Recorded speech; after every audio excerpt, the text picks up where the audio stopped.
이주원입니다. 네. 지금 현재 그 사회적 기업 운영하고 있고요. 주로 채무자분들 상담해드리고, 네. 채무자분들 상담해드리고 채무자 인권 보호와 그다음에 가계부채 심각한 가계부채 해소를 위한 다양한 이제 활동을 하고 있습니다. 네. 에듀몬이라는 사회적 기업에서 일하고 있고요. 재윤경이라고 합니다. 반갑습니다.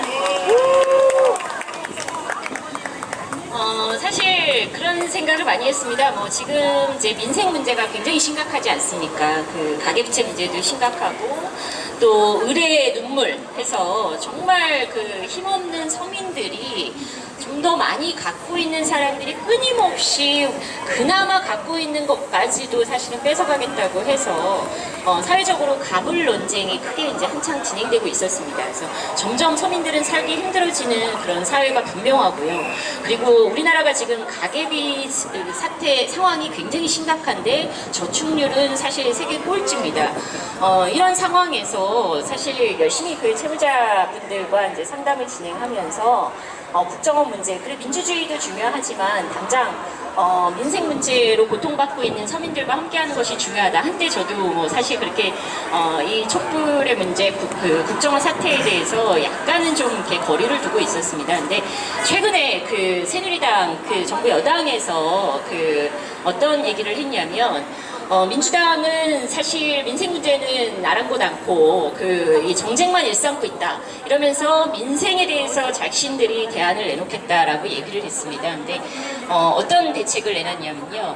다주택자들, 한마디로 집이 많은 사람들의 집이 많으니까 그 중에 일부는 팔아가지고 사실 돈을 벌지 않겠습니까? 우리가 그동안 사실 일반 보통 서민들은 집 한 채 갖기 위해서 12년 동안 번 돈을 한 푼도 쓰지 않고 숨만 쉬고 살아 겨우 집 한 채 갖는다 라는 자조 섞인 농담을 할 정도로 주택가격이 아주 심각한 수준인데, 이 와중에도 사실은 그 집을 비싸게 팔아서 불로소득을 챙기겠다 하는 사람들에 대해서 일반 서민들은 굉장히 분노하고 있고, 그들 때문에 우리가 주거불안에 시달리는 것 때문에 고통스러워하고 있습니다. 그런데 이런 다주택자들에게 집을 팔아서 생긴 차익에 대해서 세금을 영구적으로 깎아주는, 한마디로 양도소득세를 없애는 법안을 지금 우리가 불만은 많지만 어쨌든 그 제1야당 민주당이 국회에 이런 법안을 내놨습니다. 어떤 법안이냐면 주택임대차 보호법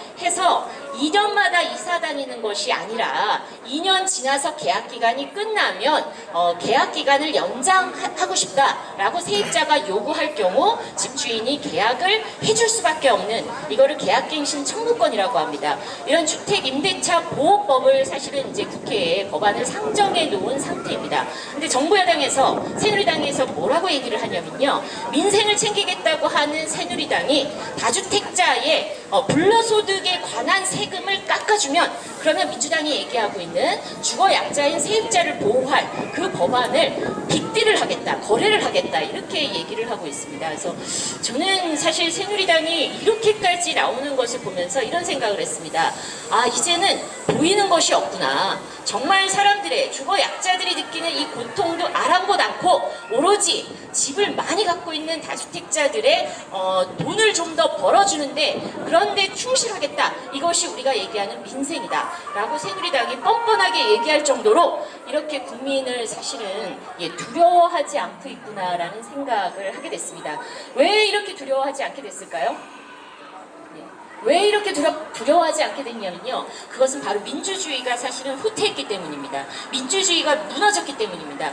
국민의 가장 기본권인 사실은 참정권에서 가장 중요한 투표권, 그것도 대통령을 뽑는 투표권에 대해서 국가 권력기관이 개입을 해서, 그래서 투표 행위를, 투표 권리를 사실은 침해했던 이런 어마어마한 사태에서도 사실은 지금 사과 한마디 하지 않고, 그리고 뭉개기 작전으로, 그리고 이슈를 끊임없이 딴 데로 끌고 가면서, 그래서 사실은 국민을 무시해도 좋다, 국민의 권리를 침해해도 좋다 라고 뻔뻔하게 나오는 민주주의를 무너뜨린 그 과정에서 민생은, 우리의 민생은 가진 자들을 위한 민생이다 라고 뻔뻔하게 얘기하기에 이르지 않았나, 이런 생각을 하게 됐습니다.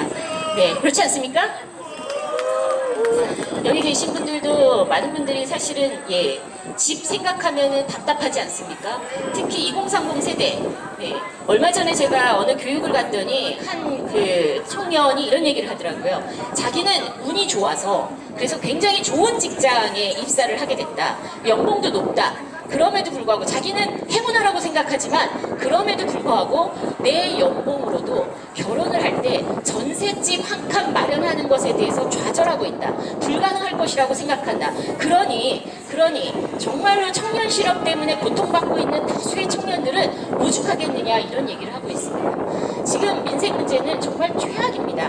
나라 경제가 특히 이 민생 경제가 하루하루 더 곪아가고 있고 많은 사람들이 돈 때문에 경제적으로 굉장히 사실은 미래에 대해서 불안함을 끌어안고 살아가고 있습니다. 이런 가운데 너무나 당당하게 부자들만을 위한 민생을 챙기겠다 이렇게 얘기하고 있는 새누리당, 바로 민주주의를 유린해도 괜찮다라고 하는 바로 그런 뻔뻔함에서 나온 그런 발언이 아니었을까 이런 생각을 합니다. 그래서 저는 이렇게 생각해 봅니다. 우리가 조금 최선을 다해서 산다면, 최선을 다해서 열심히 산다면 잘 살 수 있다. 적어도 최소한 그런 것은 믿고 그런 정의와 그리고 기본적인 우리의 삶에 대한 믿음을 버리지 않고 살아가려면 최소한 지금 이 국정원 사태에 관해서 민주주의를 지켜내려고 하는 아주 그 치열한 활동이 반드시 필요하다 이런 생각을 했습니다. 민주주의 없으면 민생도 없습니다. 새누리당 엉뚱한 얘기 하지 말고 민주주의부터 바로 세우고 그리고 나서 제대로 된 민생을 챙겨나가는 진짜 책임 있는 모습을 보였으면 좋겠습니다. 네, 이상입니다.